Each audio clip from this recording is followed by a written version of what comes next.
Gimana ini posisi?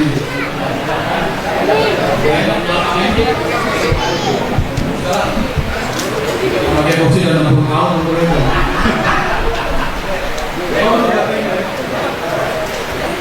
Assalamualaikum warahmatullahi wabarakatuh. Alhamdulillah wassalatu wassalamu ala sayyidina Muhammad Rasulullah wa ala alihi wa sahbihi wa mawala wa la hawla wa la quwwata illa billah. Yang sama-sama kita hormati dan muliakan para alim ulama, para guru, para asatiz, wabil khusus guru kita, murabbi qulubina wa arwahina al-mukarram wal muhtaram Bapak Dr. Andes Kiai Haji Ahmad Fikri Amin, mata'anallah bi kulli hayati. Kita doakan beliau tetap diberikan kesehatan, diberikan panjang umur, sehingga tetap melakukan pembinaan kepada kita semua orang-orang Indonesia. Yang saya hormati Kepala Sub Bagian Kesbangpol Jakarta Barat Bapak Mas Sani, yang saya hormati dan muliakan Ibu Camat Palmerah yang baru saja dilantik, Ibu Suci Handayani MAP. MAP ini Magister Administrasi Publik. Jadi baru pertama kali Camat Palmerah ini perempuan. Sebelumnya laki-laki semua. Sebelumnya bikin susah semua. Nah sekarang insya Allah akan bikin mudah buat kita. Dia mau maju sama. Jangan-jangan korban. Yang saya hormati dan muliakan Bapak Sekretaris Camat, Bapak Lurah, Bapak Zainal Arifin, yang saya hormati Pembina Betawi Kemanggisan, Bapak Rosadi Amin, yang saya hormati para penasehat, salah satunya Pak Mufalzi. Ada berapa penasehat? Banyak. Ada 5. Yang disebut cuma 1 tadi.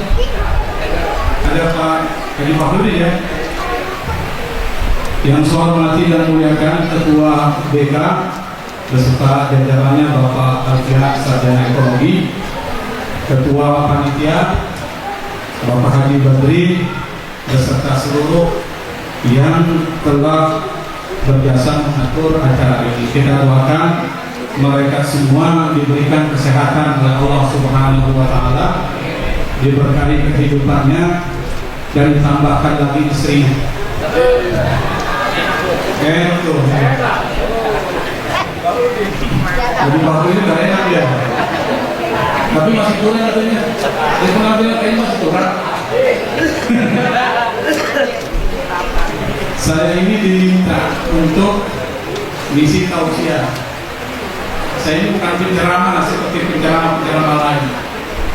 Gelar profesor itu hanya di kampus. Kalau dari kampung pernah di profesor Pak, provokator.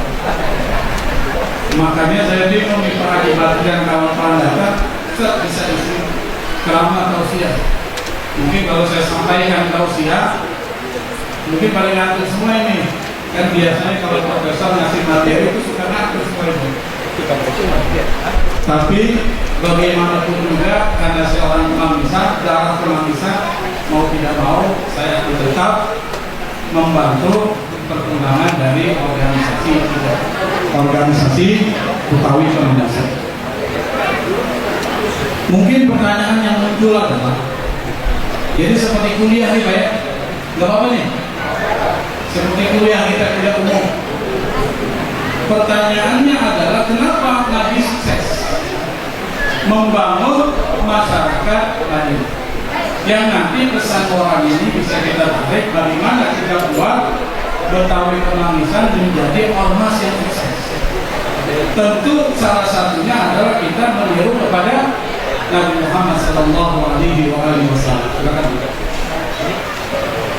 Kalau pertanyaan ini diajukan, maka jawabannya, kalau kita mengutip buku-buku yang bicara sejarah, jawaban pertama adalah karena yang menjadi ajaran inti dari Nabi Muhammad SAW itu ajaran moral.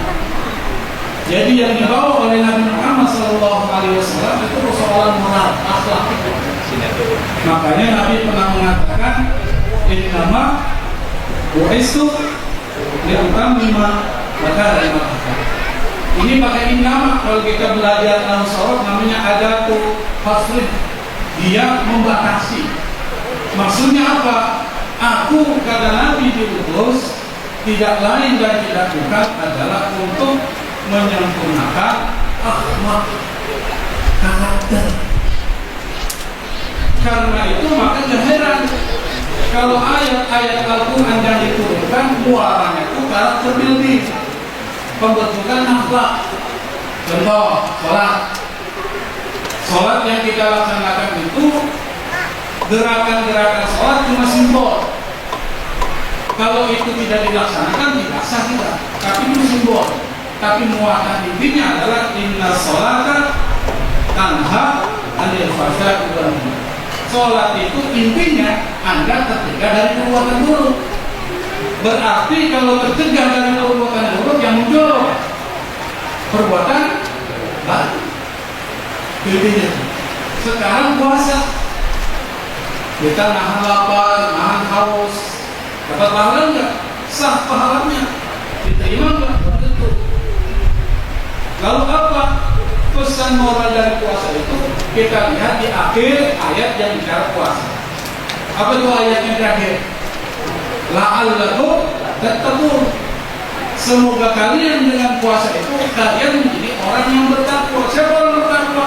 Orang yang karakternya bagus, hubungan dengan Allah bagus, hubungan dengan manusia bagus, bertakwa. Makanya kalau kita simpulin semuanya itu, semua syariat yang diturunkan oleh Allah itu persoalan karakter building, membentukkan karakter. Makanya jangan heran kalau Nabi diutus untuk kebaikan dan kesuksesan kita yang diajari pembentukan karakter. Ada satu riset, ini kan kuliah umum ya. Kalau kuliah umum biasanya bicaranya begini nih. Ada satu riset, penelitian. Penelitian ini dilakukan oleh satu lembaga namanya Carnegie Institute. Nah, Carnegie Institute ini dia meneliti 10.000 karyawan sukses. Jadi yang diteliti itu 10.000 karyawan yang sukses saja. Yang tidak sukses jadi diteliti. Setelah diteliti, ternyata kenapa mereka sukses? 20% mereka sukses karena mereka diberikan pelatihan. Jadi pelatihan itu misalnya seperti contoh apa? Misalnya pemasaran, manajemen, mereka sukses. Tapi 80% kesuksesan mereka itu terkait dengan pembentukan karakter. Jadi pembentukan karakter. Sekarang saya tanya, coba kita buat penelitian di antara kita. Pertanyaannya dua aja. Kalau Anda suka sama seseorang, alasannya apa? Kalau Anda tidak suka sama seseorang, alasannya apa? Saya tanya sama Anda. Ini nih. Kalau Anda suka sama seseorang, alasannya apa? Udah. Cewek nanti. Ini bukan persoalan cinta perempuan ya. Suka sama orang. Apa alasannya? Iya baik. Apa lagi tuh? Ya, orangnya bagus. Tentunya apa? Dia enggak sombong. Yang kedua, dia suka bantu orang. Kalau apa? Kasih makan dulu. Dermawan. Harus bukan berarti orang. Orang suka itu. Makanya kalau orang suka raktir, disuka orang tuh. Disuka orang tuh. Bukan raktir. Tapi kalau kita balik pertanyaannya, Anda tidak suka sama orang, alasannya apa? Dia pelit, dia sombong, dia orangnya rakus, kalau ada orderan dia sendiri yang pegang, dia bagi-bagi dan sebagainya. Bagi-bagi. Ini mau bagi-bagi Pak. Nah, kalau orang disuka orang, misalnya, lalu dia calonin jadi lurah, calonin jadi camat, calonin jadi anggota legislatif, disuka orang ya, tidak orang dipilih. Kalau orang suka sama dia, kenapa orangnya baik?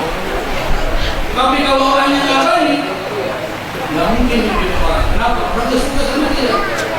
Nah, di sini aja kita udah lihat kalau orang punya karakter bagus pasti disukai orang. Maka penelitian dari Carnegie Institute mengatakan 80% kesuksesan seorang itu terkait dengan karakter, pembentukan karakter, akhlak yang baik, budi pekerti yang baik. Makanya heran kalau Nabi Muhammad SAW itu turun, tugasnya dan misinya adalah membangun karakter. Makanya setiap audit selalu yang dicari apa? Karakter Nabi Muhammad SAW. Nah kalau kita lihat misalnya ibadah-ibadah ini Pak, misalnya sholat ini, kalau Bapak sholat kira-kira perlu niat nggak? Perlu niat. Puasa perlu niat nggak? Ibadah lain perlu niat nggak? Semua ibadah bisa dilakukan oleh Allah perlu niat. Inti dari niat adalah lillahi. Makanya kalau kita misalnya sholat usolli fatwadhuhri arba raka'atin mustaqbilan dari adaan lillahi, pasti ada lillahi karena Allah. Itu niat. Berarti di dalam semua syariat kita diajarkan satu karakter, satu akhlak. Yang akhlak ini kalau kita pakai kita akan sukses. Apa? Mengerjakan sesuatu karena Allah Subhanahu wa Ta'ala. Kira-kira bahasa yang kerennya apa? Mengerjakan sesuatu karena Allah namanya Pak? Ikhlas. Makanya ikhlas itu yang pertama yang perlu kita bantu. Makanya kalau kita baca di hadis sahih, yang pertama kali dibicarakan dalam hadis itu adalah soal ini. Innamal a'malu binniyat. Di situ belajar ikhlas. Orang yang ikhlas kata Nabi dia akan sukses. Saya akan beri contoh. Di pesantren, di satu kampung yang di situ banyak pesantren, itu ada seorang kiai. Kiai ini kiai kampung. Biasanya kalau kiai kampung itu masyarakat memberikan penghargaan yang tinggi. Apalagi di kampung, kalau di kota jarang dah. Apalagi guru-guru ngaji kurang dihormati. Biasanya apa? Kalau guru-guru ngaji dipanggil, tahu di belakang. Betul ya? Tapi yang nggak ngajarin kita tahu di mana? Di depan. Harusnya lupa. Guru-guru ngaji tahu di depan. Kalau bukan karena dia, ente nggak bisa ngaji tuh. Harusnya guru-guru ngaji tahu di depan. Yang pertama memberikan penghormatan siapa? Guru kita. Karena dia yang berhasil menjadi kita seperti ini. Guru ngaji. Meskipun jabatannya tidak ada, perannya tidak ada, tapi kontribusi dia, sumbangan dia terhadap kita besar. Maka perlu dihormati dia. Nah ini guru kampung, dia ngajar di musola, banyak jamaahnya. Dan guru ini kalau ngajar enggak dibayar. Kalau orang bayar biasanya pakai hasil panen. Itu kalau di kampung. Satu ketiga, ada seorang santri dari guru ini, dari kiai ini datang ke kiai. Dia bawa hasil panennya. Apa? Ubi singkong. Jadi ubi singkong ini dia panen dibawa ke kiai. Pak Kiai, ini ada ubi singkong hasil panen orang tua kami di kebun. Pak Kiai ini bilang terima kasih. Dia bilang sama istrinya, istriku ada nggak sesuatu yang bisa kita berikan ke santri saya sebagai pengganti? Itu hebatnya dia kita. Orang datang bawa sesuatu, pasti pulang kita bawa sesuatu. Itu dulu. Akhirnya kata si istri dia bilang, nggak ada apa-apa di rumah Pak. Tapi ada tuh satu ekor kambing di belakang. Dikasihlah kambing itu kepada santri. Untung nggak di santri? Untung nggak Pak? Singkong diganti dengan kambing. Senang tuh sampai dia pulang, dia bawa kambingnya, ketemu temennya. Temennya tanya, ini kambing dari mana dia dapat? Dari guru. Memangnya kenapa guru ngasih dia kambing? Tadi anak ke rumahnya masih singkong. Guru kasih anak kambing. Nah, santri itu pikiran. Kalau dia kasih singkong dapat kambing, gimana kalau dia kasih kambing? Dia dapat sapi nih. Pikiran dia gitu. Pulanglah dia ke rumah, bilang sama babinya, "Baik, kira ada nggak tuh kambing di rumah?" "Ada." "Kenapa?" "Kasih dulu." "Loh, kenapa kasih dulu?" Akhirnya babinya dibujuk, kasihlah tuh kambing. Dibawalah kambing itu ke rumah gurunya. Datang Pak Kiai, "Assalamualaikum." "Waalaikumsalam." Lalu Pak Kiai bilang, "Ada apa deh?" Bilang, "Ini ada kambing hasil ternak orang tua kami." "Oh, terima kasih." Panggil istrinya. Panggil istrinya. "Kita punya apa?" "Kita tak punya apa-apa, Pak. Ada satu kambing yang kita punya, kita kasih orang lain tuh. Yang ada singkong itu tuh." Ya kalau itu singkong tuh kasih dia. Akhirnya dia bilang bahwa yang pertama ikhlas bawa singkong dapat kambing, ikhlas. Yang kedua enggak ikhlas bawa kambing dapat singkong. Makanya kalau kita belajar ikhlas dari situ aja itu dari kesimpulan orang yang ikhlas pasti akan sukses. Satu loh. Yang kedua, yang diajarkan di dalam ibadah dan syariat kita kejujuran. Dan itu karakter. Dan Nabi orang yang sangat jujur. Contohnya, misalnya puasa. Puasa itu soal menahan lapar dan haus itu hanya simbol. Tetapi inti dari itu adalah kejujuran. Anda jujur tidak berpuasa. Satu. Berarti kalau seandainya melalui puasa kita bisa tertanam nilai kejujuran, kita akan sukses. Makanya jangan heran kalau semua karakter-karakter yang ada yang diajarkan oleh Rasulullah SAW kita jalankan, pasti kita akan sukses. Saya bukan mengatakan akan sukses, pasti sukses. Kenapa? Karena itu sudah dijamin oleh Allah Subhanahu wa Ta'ala. Dulu Pak di perusahaan itu, ini karena kuliah ya.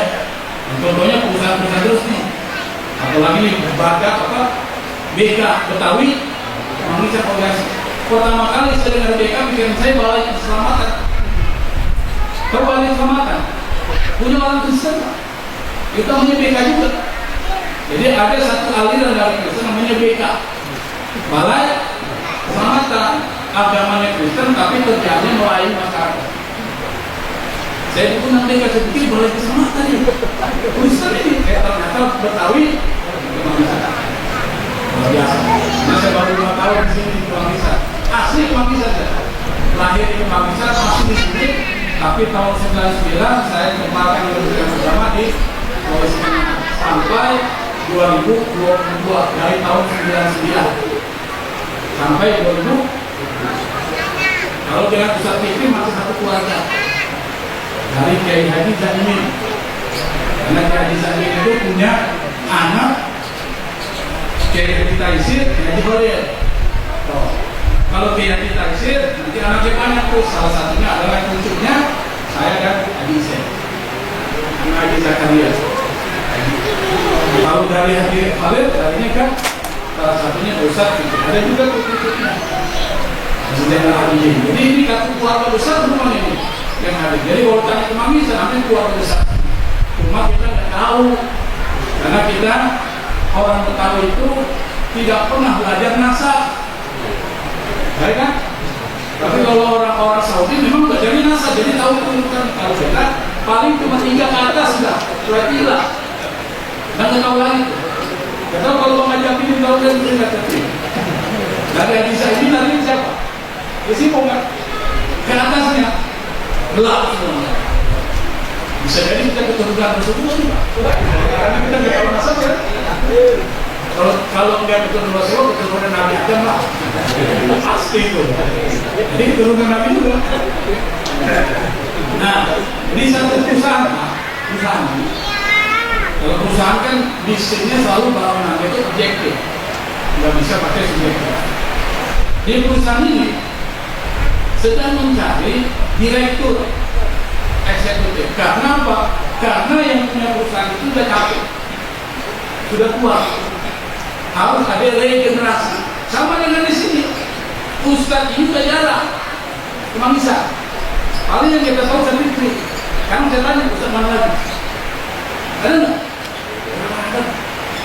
Kalau dulu banyak tuh, dulu banyak. Tapi sekarang perlu ada regenerasi, ada kaderisasi. Nanti mereka yang bermain ini melakukan kaderisasi terkait dengan kaderan ulama bekerjasama dengan majelis ulama. Penting.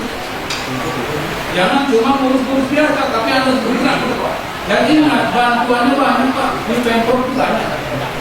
Karena ada produk tuh Pak.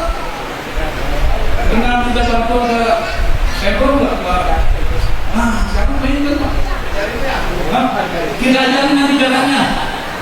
Itu di gubernur Pemprov ada, kecamatan juga ada, kamu tahu ya.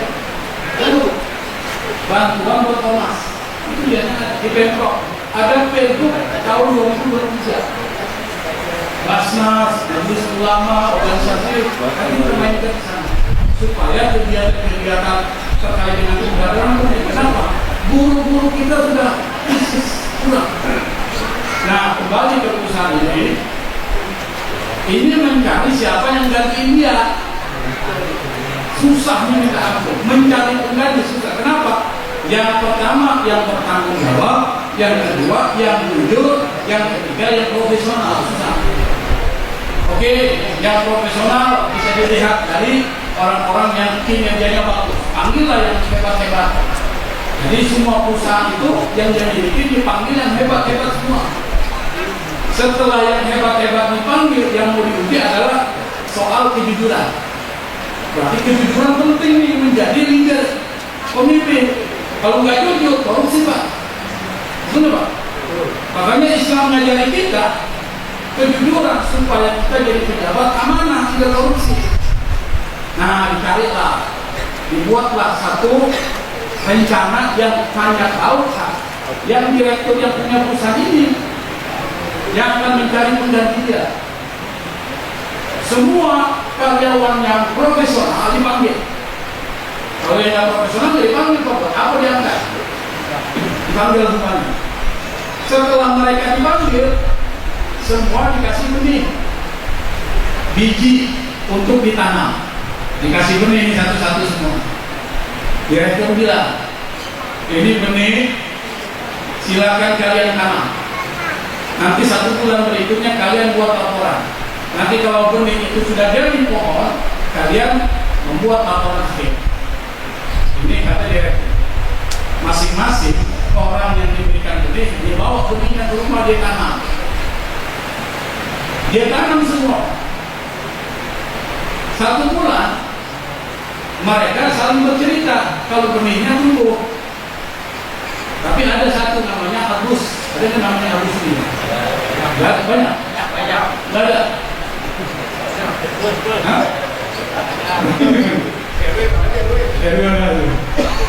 Nah, Agus ini termasuk orang yang diberikan benih Pak.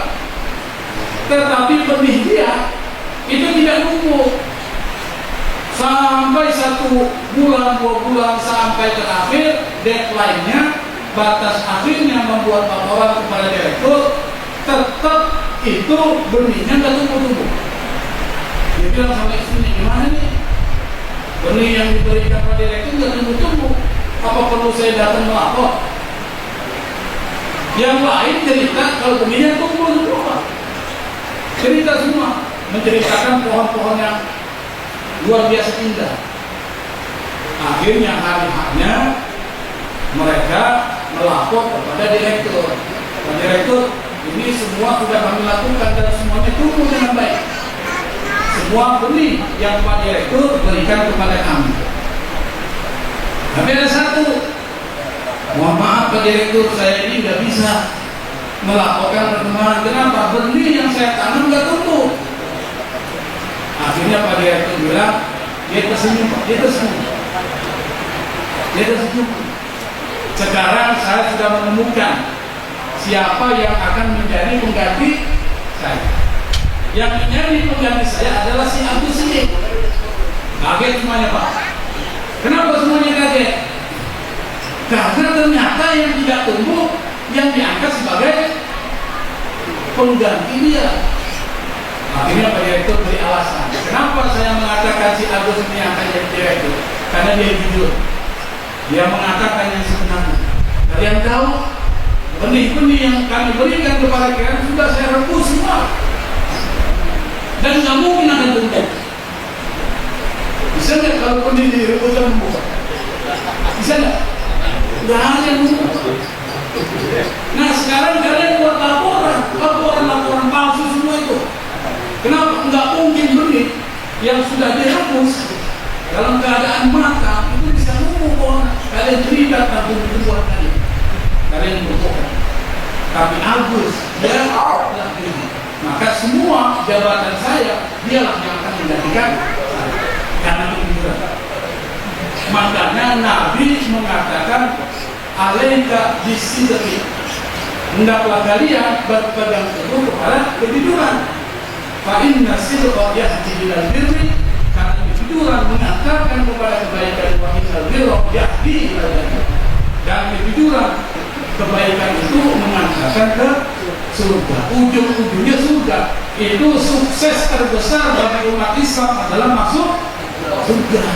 Dunia hidup sukses, tapi sukses terbesar adalah surga. Makanya yang ditanamkan kepada kita itu karakter. Yang lain itu hanya wasilah. Puasa, sholat, zakat wajib. Tetapi pesan orangnya adalah Anda harus berkarakter dengan wasilah. Makanya salah satu yang diajarkan oleh Nabi adalah ukhuwah. Untuk organisasi kita ukhuwah menjadi penting. Persaudaraan, dari kata akhun, saudara, ukhuwah, persaudaraan. Saking pentingnya persaudaraan ini karakter yang diajarkan Nabi, maka Nabi mengutip atau selalu mengatakan kepada umatnya ayat Quran, innamal mu'minuna apa itu? Ikhwatun. Orang beriman itu bersaudara. Pakai ini nama itu, Pak. Kalau kita belajar Nausarab nih, dulu saya belajar masih kecil Nausarab, kalau ada ini nama berarti maknanya tidak lain, tidak bukan itu. Apa? Orang beriman itu bersaudara. Itu jadi prinsip dasar. Karena mereka bersaudara, pasti akan menunjukkan simpati, solidaritas. Makanya Nabi turunkan hadis. Nabi katakan kepada kita, masalul mu'minina fi tawaddihim wa tarahumihim wa ta'atufihim misal jasadil wahid. Perumpamaan orang beriman dalam kasih sayang mereka itu seperti satu tubuh. Satu tubuh nih. Makanya teori-teori sosiologi nanti mengambil hadis ini menjadi namanya teori fungsional struktural. Kalau kita belajar ilmu sosiologi. Kenapa? Kalau kita dicubit, ini loh, itu ini yang mencubit apa itu? Mulut. Gimana apa mulut? Aduh, yang sakit apa lagi? Kepala pusing. Berarti kalau saudara kita dicubit, yang lain ikutin sakit. Kalau saudara kita di Palestina itu ditindas oleh orang-orang Israel, kita juga harus sakit. Tapi kan nggak mungkin kita berperan bersama mereka. Tapi kita berikan adalah bantuan, doa buat mereka. Itu perumpamaannya seperti itu kadang-kadang. Makanya strategi Nabi Muhammad SAW pada saat ketika hijrah dari Mekah ke Madinah, strategi yang dipakai Nabi adalah al-ukhuwah, ta'alqa bainal muslimin, mempersaudarakan antara saudara-saudara yang beriman, muhajirin dan ansar, dipersaudarakan. Bahkan dalam sejarah yang ditulis oleh Al-Baraku di kitab sejarah itu dikatakan 90 orang Islam itu dipersaudarakan. 45 dari Mekah, 45 dari Madinah dipersaudarakan. Nah, salah satu yang dipersaudarakan siapa? Abdurrahman bin Auf dengan sahabat Ansor namanya Sa'ad bin Rabi. Itu salah satunya kita akan ceritakan bagaimana persaudaraan membangun solidaritas. Tapi di dalam surat Al-Hasyr ayat 9, karena Al-Hasyr itu bicara salah satu 3 kelompok yang dimuliakan Allah. Nah, salah satu kelompok yang dimuliakan Allah adalah kelompok Al-Muhajirin dan juga kelompok Ansor.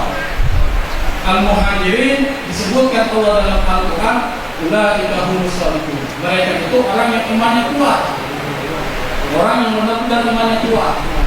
Kenapa kuat? Karena Nabi suruh hijrah, dia tinggalin anak istrinya, dia tinggalin hartanya, dia tinggalin semuanya, bahkan tanah airnya. Dia nggak merasa keberatan. Itu imannya kuat. Kalau Rasul yang lain, sabi narawatan, tidak ada bilang, saya tunggu dulu, saya pikir-pikir dulu, ada. Langsung melaksanakan perintah.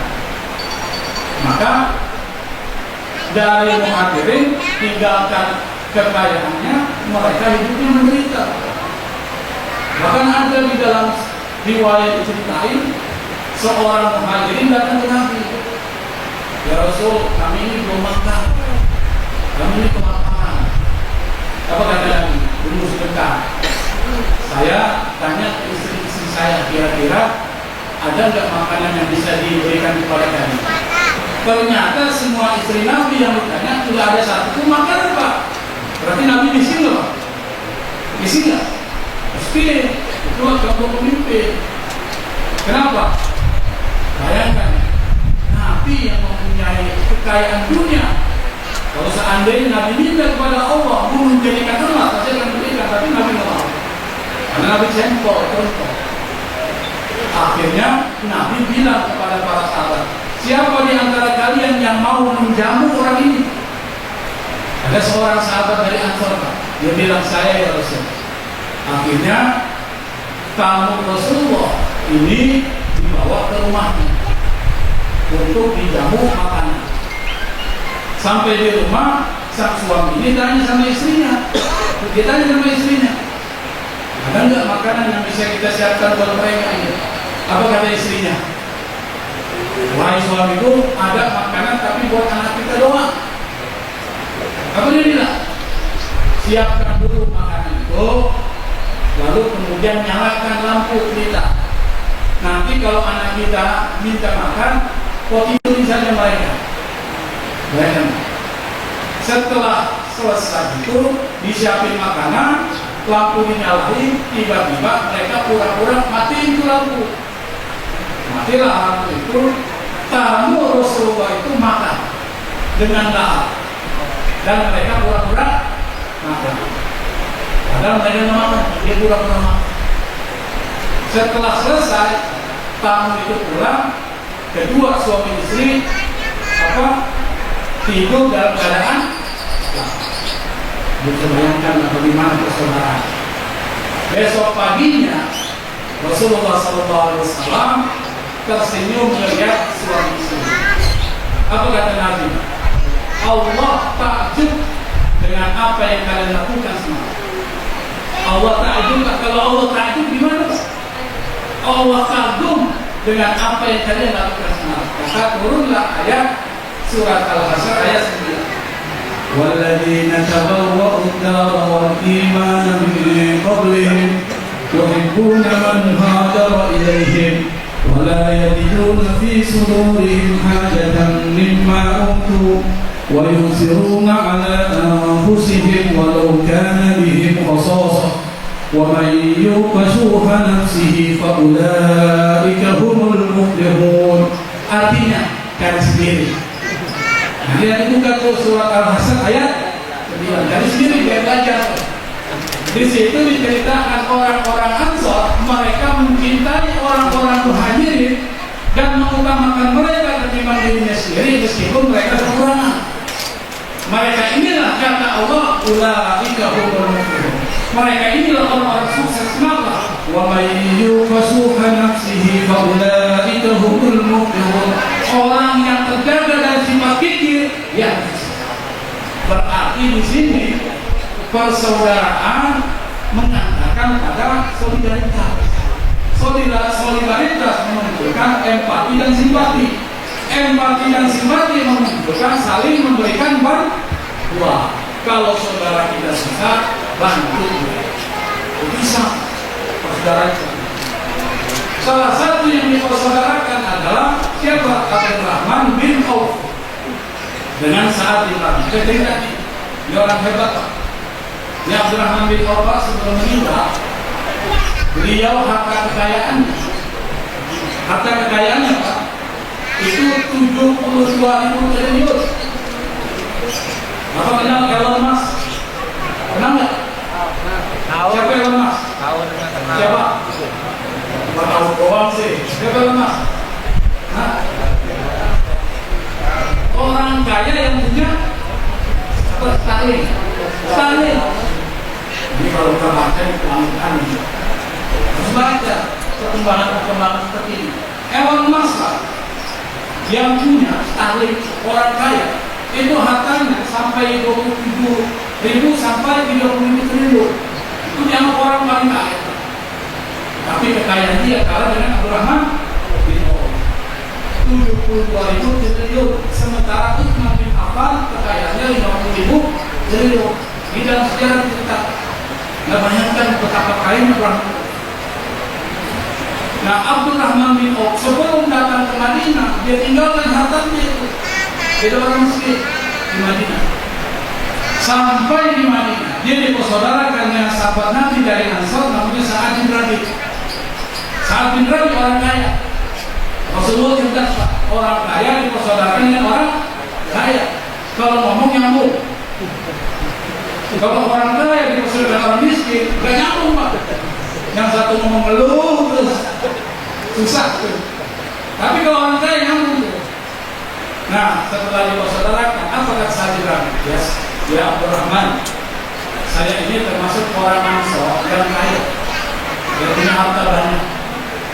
Karena kita sudah dipersaudarakan oleh Rasulullah, maka harta saya menjadi harta kamu. Saya akan bagi dua nih harta. Ada nggak betul itu maksudnya itu? Ada nggak? Kalau ada saya menjadi saudara kita. Ada. Ini kan tapi bukan karena itu lagi. Ada lagi yang bilang saya punya istri lebih dari satu. Nah ini sudah orang yang lebih dari istri banyak. Banyak itu. Kamu bilang kalau engkau ya Abdurrahman tertarik dari salah satu istri saya, kau bilang tidak. Nanti saya ceraikan kau bisa nikah. Kalau saya tanya Haji Bakri, gimana tak bilang? Gimana? Kamu bilang mantap. Bungkus. Tapi Abdurrahman bin Auf dia seperti kita. Kenapa seperti kita? Apa dia bilang? Ya Sa'ad, terima kasih. Ini tawaran yang menarik, tapi saya tidak bisa terima. Saya cuma minta satu, saya tolong tunjukkan di mana pasar. Saya akan berdagang. Kenapa? Karena Abdurrahman bin Auf seorang pedagang. Karena dia orang pedagang, maka sense of business itu apa sih sense of business? Insting bisnis itu kuat. Kalau orang pedagang dapat laku, dapat kaya. Tapi kalau orang nggak punya insting bisnis, meskipun dia berdagang bertahun-tahun, tetap aja susah. Karena insting bisnis penting. Akhirnya Abdurrahman bin Auf ditunjukkan pasar, dia berdagang dalam waktu yang tidak lama, dia termasuk orang paling kaya di Madinah yang hartanya saya sebutkan tadi. Berapa hartanya tadi? 72.000 triliun. Kata Nabi, di antara sahabat-sahabatku yang masuk surga belakangan adalah Abdurrahman bin Auf. Kenapa? Hartanya terlalu banyak sehingga panjang perhitungannya. Ini yaumul hisab. Ini Abdurrahman bin Auf dengar apa yang dikatakan Nabi. Setiap hari, setiap malam dia berpikir miskin. Gimana caranya saya jatuh miskin? Oh, orang kaya mikir gimana jatuh miskin. Karena nggak di Indonesia orang kaya mikir jatuh miskin. Nggak ada. Semakin kaya semakin ingin lebih kaya. Namanya tamak rakus. Kenapa? Udah puas dengan apa yang diberikan oleh Allah. Abdurrahman bin Auf, kalau dia jatuh miskin, hartanya habis, berarti dia akan bersama Nabi pada kuartal pertama masuk ke dalam surga. Tiba-tiba ada skenario Allah buat skenario. Allah wajibkan umat Islam saat itu untuk melaksanakan perang. Semua sahabat Nabi yang tinggal di Madinah harus ikut perang bersama Nabi. Dan pada saat yang sama mereka baru saja memanen buah kurma. Berarti yang ditinggal ini. Karena Nabi yang perintah, maka buah kurma itu ditinggal manennya. Pas kembali dari peperangan, buah kurma itu menjadi busuk. Laku nggak di pasar? Nggak laku. Nah, berarti kau bilang, inilah saatnya saya jadi miskin. Saya akan beli semua kurma busuk milik sahabat Nabi di Madinah, maka saya akan masuk surga bersama Nabi pada gelombang yang pertama. Kloter pertama. Saya pakai bahasa kloter nih. Di sini ada orang begitu.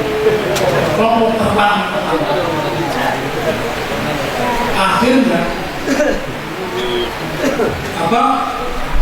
diberilah semua kurma busuk dari sahabat Nabi. Habislah hartanya siapa? Abdurrahman bin Auf. Allah bahas skenario kedua. Tidak mungkin kalau orang membantu orang lain tapi miskin, tidak mungkin. Itu hukum Allah. Kalau Anda ingin jadi orang kaya, salah satunya Anda banyak bersedekah, nggak mungkin jadi miskin. Itu Allah sudah janji Pak wa mainu persukan nafsihi Pogla itu barang siapa yang terjaga dari sifat kikir, dia adalah orang sukses. Itu janji Allah, mungkin Allah menjadi janji. Maka kalau menjadi orang kaya, jadi orang kaya, mau apa? Sedekah yang banyak. Mereka menerima sedekah Anda semua, ya kan? Senang kita ketua pemilu. Nah, akhirnya Allah buat skenario kedua. Di daerah Yaman itu dipimpin oleh seorang raja. Yang raja itu masyarakatnya tertimpa satu penyakit.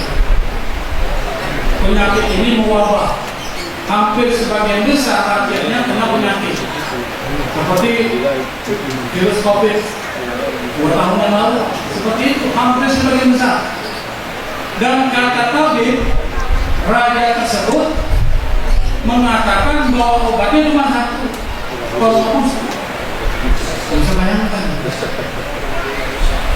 Raja instruksikan kepada ajudannya, orang kepercayaannya, cari kurma busuk di mana pun berada dan beli dengan harga 10 kali lipat. Bisa bayangkan. Akhirnya ajudan raja ini tanya ke sana kemari. Lalu kemudian orang bilang, pergi aja ke Madinah, sana kan banyak kurma. Cari aja ada yang jual kurma. Pergilah dia ke Madinah, dia tanya, siapa di antara kalian yang jual kurma busuk? Semua orang yang ditanya menunjuk ke satu rumah yang sama. Rumah siapa Pak? Abdurrahman bin Auf. Pergi dia ke sana, dia cerita. Abdurrahman bin Auf awalnya menjual, tapi ini persoalan kemanusiaan. Kalau orang bicara kemanusiaan Pak, maka nggak perlu lihat agamanya apa, nggak perlu lihat kelompok etnisnya apa, bangsanya apa. Kalau ini persoalan kemanusiaan jelas. Seperti kasus misalnya ledakan atau letupan gunung berapi di mana? Di mana? Di daerah NTT. NTT ini kan bukan raksasa ya, skala besar. Kalau memang kita bisa dipakai, itu bantuan atas nama kemanusiaan. Oh, begitu. Kenapa? Islam itu menghargai kemanusiaan. Akhirnya Abdurrahman bin Auf dia jual ke orang itu. Dengan harga berapa? 10 kali lipat, dan Abdurrahman bin Auf lebih kaya 10 kali lipat dari sebelumnya. Makanya harganya sampai berapa? 72.000 triliun kalau dihitung dalam jumlah uang asli. Yang kalau dibandingkan dengan orang-orang kaya di dunia, Abdurrahman bin Auf lebih kaya daripada para konglomerat yang ada di dunia. Saya pikir itu yang saya sampaikan. Semakin banyak saya sampaikan, semakin hidup ya. Wallahu musta'an, wallahu a'lam bishawab. Wassalamualaikum warahmatullahi wabarakatuh.